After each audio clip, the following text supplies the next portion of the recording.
Kaixo, Imanol Etxeberria naiz, fisioterapeuta duela 20 urte, 17 nire klinikarekin, eta osatu dut 6 bideotako ergonomiako ikastaro bat.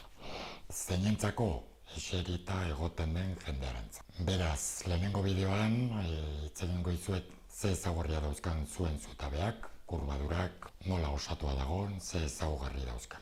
Ze aldaketa biomekanikoak ematen diren eserita ordu asko pasatzagatik, eta nola konpentsatu ordu horiek, hainbeste ordu eserita. Bigarren bideo batetan proposatuko dizuet nola hobetu zuen lantokia.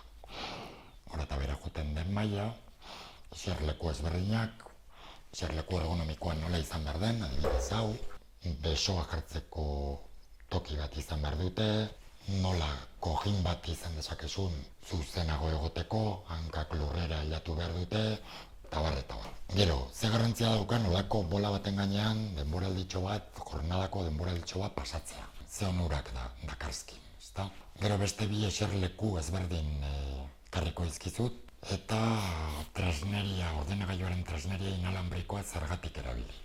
Aldaketa posturalak lagundu egiten dizulako. Guzti hori, esplikatuko izu bigarren bideo batetan. 3., 4. eta 5. batzutan ariketak datozte. Dana praktikoak. Lehenengoan malgutasuna landu, bigarrengoan eremuak luzatu, motzagutu egiten diren eremuak nola luzatu, eta 3. bideo batetan potentziatu. Koreko muskulatura batez. Muskuloak fuertetzeko moduak. Hipopresiboak, lumbarrak eta bar. Bueno, beraz, ikastaro praktiko honetan, erakutsiko dizut, azkar eta xumeki prebentzioa eta osasuna lantzen. Gaitza eta minaz astutzeko. Gustatzeko zaizu proposamena, itxoita zaitu.